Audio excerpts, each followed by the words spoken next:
Hi everyone, welcome back. Myself Anjita Aravid. Today I am here with small three topics, that is maternal changes during pregnancy, parturition process and the physiology of lactation. Shall we start? So shall we start with the maternal changes during pregnancy? First we will talk about the hormones of pregnancy. During the first 3 to 4 months of pregnancy, the corpus luteum in the ovary which continue to secrete the hormones progesterone and estrogens. And these hormones maintain the lining of the uterus during the pregnancy and prepare the mammary glands to secrete milk. And from the third month to the remainder of the pregnancy, the placenta itself provides the high level of progesterone and estrogens required for the body. And we already said that the chorion, which will secrete the human chorionic gonadotropin hormone, that is HCG hormone, into the bloodstream, and this HCG hormone, which will stimulate the corpus luteum to continue the production of progesterone and estrogens, and its activity which is required to prevent menstruation and for the continued attachment of the embryo and the fetus to the lining of the uterus until birth.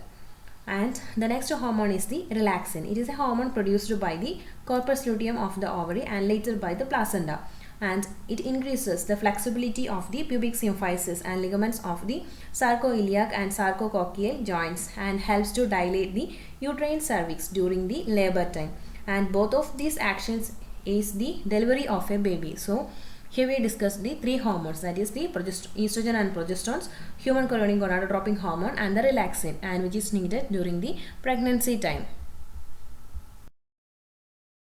The next hormone which is present during the pregnancy time is the human chorionic somatomammatropins, otherwise known as HCS, and it is produced by the chorion of the placenta. It is also known as human placental lactogen HPL, and the rate of secretion of the HCH increases in proportion to the placental mass and reaching its maximum level after 32 weeks and remaining relatively constant after 32 weeks, and it helps to prepare the mammary glands for lactation and enhances the maternal growth by increasing the protein synthesis and regulate certain aspects of the metabolism in both the mother and the fetus.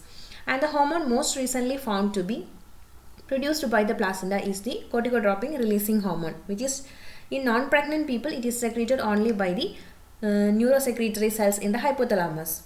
And the secretion of the corticotropin releasing hormone by the placenta, which begins at about 12th weeks and increases enormously towards the end of the pregnancy time. And women who have higher level of corticotropin releasing hormone earlier in the pregnancy are more likely to deliver prematurely, and those who have low levels are more likely to deliver after their due date. And corticotropin releasing hormone from the placenta has a second important effect, that it increases secretion of cortisols, which is needed for maturation of the fetal lungs and the production of the surfactants. So these are the hormones which is present during the pregnancy time. And here we can see the hormones during pregnancy. The corpus luteum, which produces progesterone and estrogen during the first 3 to 4 months of the pregnancy time, and after which time the placenta, which assumes these functions. And here we can see that the human chorionic gonadotropin, that is HCG, which rescues the corpus luteum from degeneration until the 3rd or 4th month of pregnancy, and the corpus luteum which will produces the hormone estrogen and progesterone and also relaxins, and the estrogen and progesterone which will helps to maintain the endometrium of the uterus during pregnancy and helps to appear mammary glands for lactation and prepare the mother's body for birth of a baby. And the relaxin, it has a function to increasing the flexibility of the pubic symphysis and helps to dilate the uterine cervix during the labor time. And the next hormone is the human chorionic somatomammatropins HCS, and it helps to prepare the mammary glands for lactation and enhances growth by increasing the protein synthesis and decrease the glucose use and increases fatty acid use for the ATP productions. And the last one is the corticotropin releasing hormone. It establishes the timing of birth and increases the secretion of the cortisol. So these are the hormones during pregnancy times and its main functions.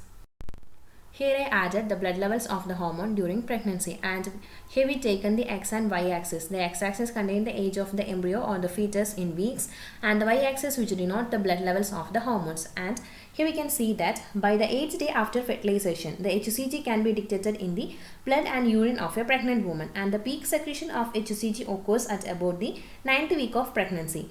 and during the 4th and 5th months of HCG levels decreases sharply, and then the levels off until the childbirth. And the chorion begins to secrete the estrogen after the first 3 or 4 weeks of pregnancy and the progesterone by the 6th week, and these hormones are secreted in increasing quantities until the time of birth.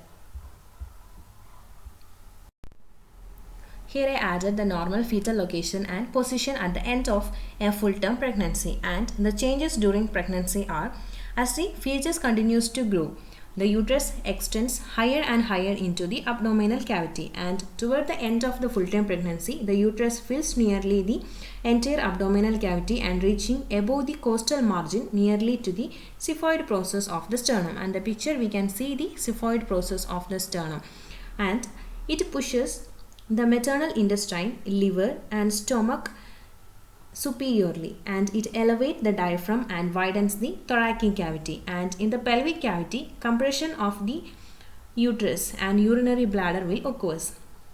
And the pregnancy induced physiological changes also occurs in all the mothers, including weight gain due to the fetus, amniotic fluid, placenta, uterine enlargement and increased total body water, increased storage of proteins, triglycerides and minerals, and marked breast enlargement and preparation for lactation, and these all leads to weight gain at the time of pregnancy. And several changes occurs in the maternal cardiovascular system also, that is the stroke volume, cardiac output, heart rate, blood volume, all are increases, and these increases are necessary to meet the additional demand of the fetus for nutrients and oxygens. And the respiratory function is also altered during the pregnancy to meet the added oxygen demand of the fetus. And also the digestive system undergo changes. The pregnant woman experiences an increase in the appetite due to the added nutritional demand of the fetus, and also a general decrease in the gastrointestinal tract motility can cause the constipation and delay the gastric emptying time and produces nausea, vomiting and heartburn. And the pressure on the urinary bladder by the enlarging uterus can produce urinary symptoms such as increased frequency and urgency of urination. And also changes in the skin during pregnancy are more apparent in some women than in others. Some women experiences increased pigmentation around the eyes and cheekbones in a mass-like pattern, and in the areola of the breast and in the linea alba of the lower abdomen. And the changes in the reproductive system include edema and increased vascularity of the vulva and increased pliability and vascularity of the vagina. So these all are the maternal changes occurring during the pregnancy time. And the gestation period, it is the time interval about 38 weeks from the fertilization to birth. Here we can see the different factors during the pregnancy which may interfere with the ability of exercise. So the section which we are discussing, the exercise and pregnancy. We all know that a pregnant woman may tire more easily than the usual ones, or morning sickness may interfere with their regular exercise patterns. As the pregnancy progresses, the weight is gained and posture will change. So more energy is needed to perform the activities, and some movements such as sudden stopping, changes in the direction and rapid movements are more difficult to execute by a pregnant lady. And in addition, certain joints, that is especially the pubic symphysis, become less stable in response to the increased level of the relaxing hormone. That's why many mothers to be walk with a widely spreaded legs and a shuffling motion. And the exercise which may produces heat in our body, and the heat generated during the exercise may causes dehydration and further increases the body temperature also. Especially during the early pregnancy time, the excessive exercise and heat buildup should be avoided, because the elevated body temperature has been implicated in the neural tube defects also. And the exercise has no non-effects on the lactation process also. So overall we can conclude that the moderate physical activities does not endanger the fetus of a healthy woman who has a normal pregnancy. However, any physical activity that might endanger the fetus should be avoided. So this is all about the exercise during the pregnancy time. So now we are discussing about the labor. Labor is the process by which the fetus is expelled from the uterus through the vagina, also referred to as giving birth. and the synonym of labor is parturition. And the control of labor contraction during parturition occurs via the positive feedback cycle. We already discussed about the positive feedback cycle in the previous sections. And contraction of the uterine myometrium force the baby's head or body into the cervix region, and this force stretches the cervix, and the stretch receptors in the cervix send the nerve impulses to the neurosecretory cells in the hypothalamus and causing them to release the oxytocin into the blood capillaries of the posterior pituitary gland. And the oxytocin then it is carried by the blood to the uterus, and where it stimulates the myometrium to contract more forcefully. As the contraction intensifies or increases, the baby's body stretches the cervix still more and more forcefully, and as a result the nerve impulses stimulate the secretion of yet more oxytocin, and with the birth of the infant the positive feedback cycle is broken, and because the cervical distension or stretching suddenly lessens. And here is true labor and the false labor situations. The uterine contraction occurs in waves that start at the top of the uterus and move downwards, eventually expelling the fetus. And the true labor, which begins when the uterine contraction occurs at regular intervals, usually producing pains. As the intervals between contraction shortens, the contraction is more intensified. And another symptom of true labor is some woman is localizing of pain in the back and intensifying by walking. And the most reliable indication of the true labor is dilation of the cervix, and they show a discharge of the blood containing mucus into the cervical canal. And I already said that there is a false labor situations, that is, in false labor the pain is felt in the abdomen at regular intervals, but it does not intensify by walking and does not alter it significantly, and there is no show of any cervical dilation or any mucus precipitations. And the true labor can be divided into mainly three stages, that is the stage of dilation, stage of expulsion and placental stage. So we will discuss about these three stages now. We already said that the true labor can be divided into three stages, that is stage of dilation, stage of expulsion and placental stage. And in this picture we can see the three stages, and first stage is the stage of dilation. It is the time from the onset of labor to the complete dilation of the cervix.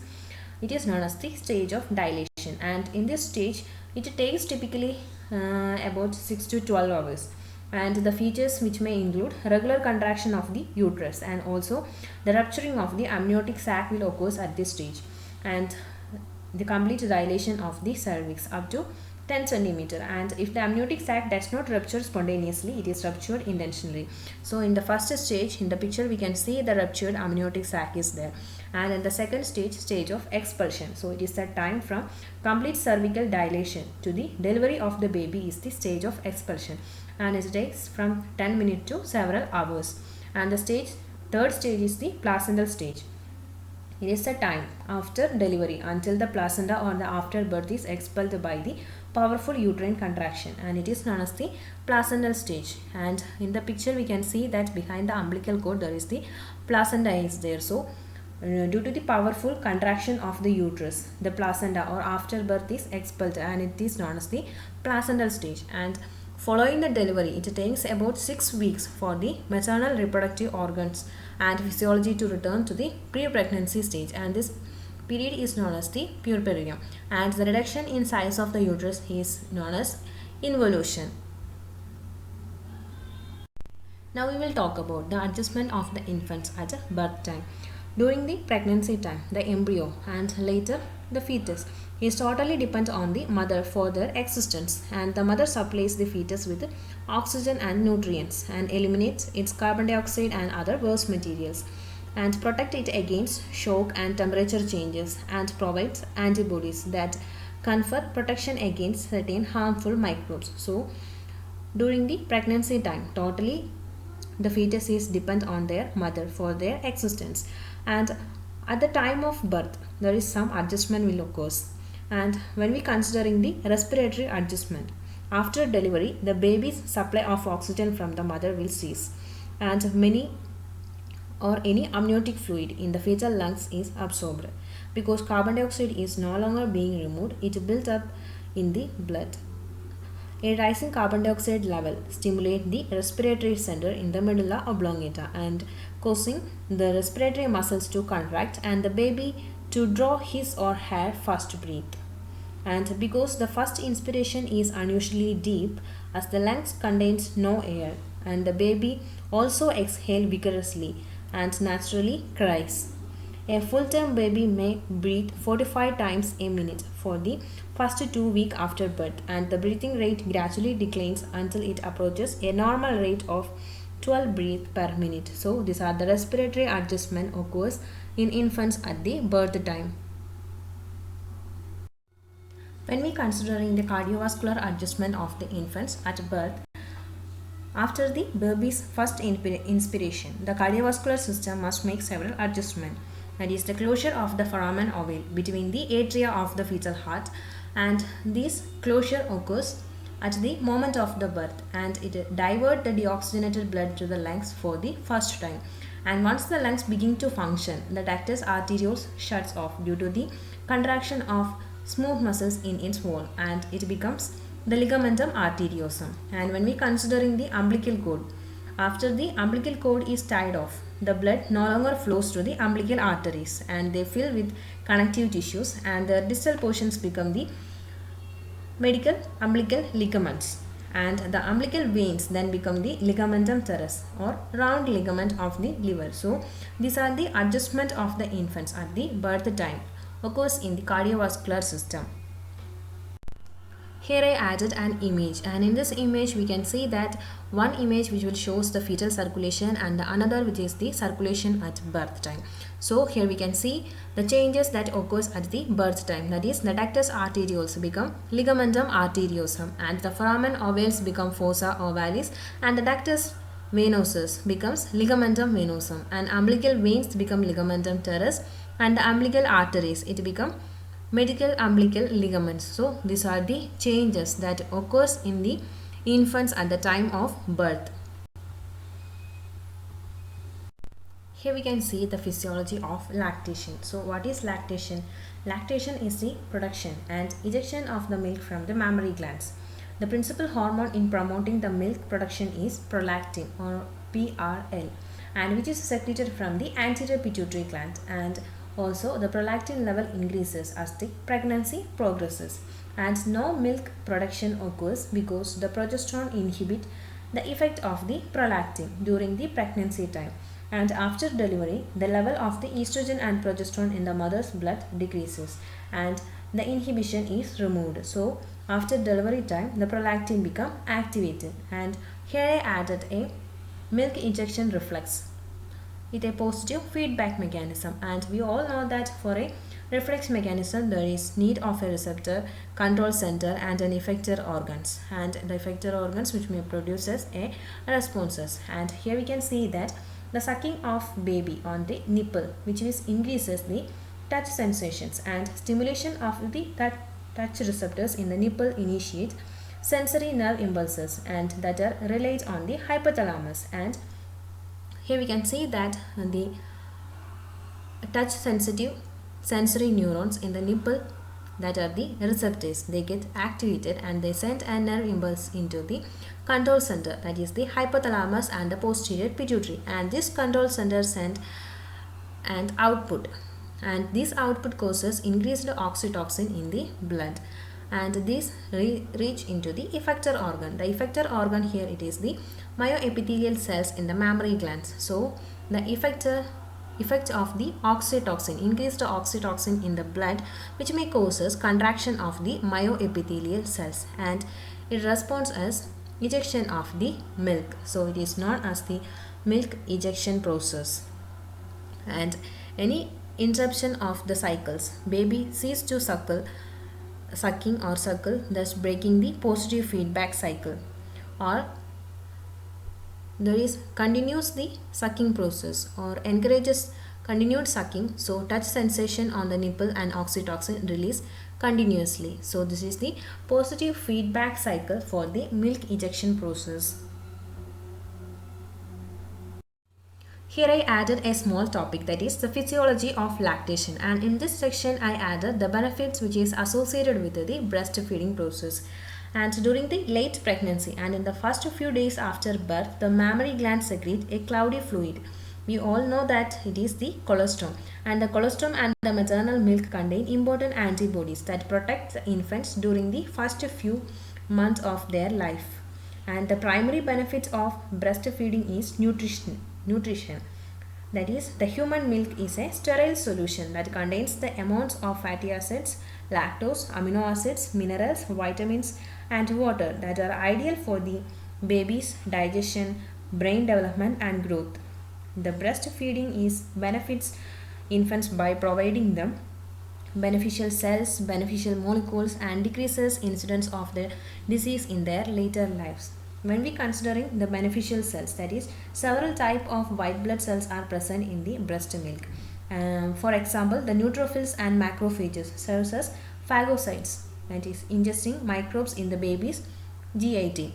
And when we considering the beneficial molecules, that is, the breast milk contain also abundance of beneficial molecule. For example, maternal IgA, immunoglobulin A antibodies in the breast milk bind to the microbes in the baby's GIT and prevent their migration into other body tissues. And also the breast milk decreases incidence of the disease in later life. That is, there is a slight reduction in the risk of lymphoma, heart disease, allergies, respiratory and gastrointestinal infections, ear infection, diarrhea, diabetes mellitus, and meningitis.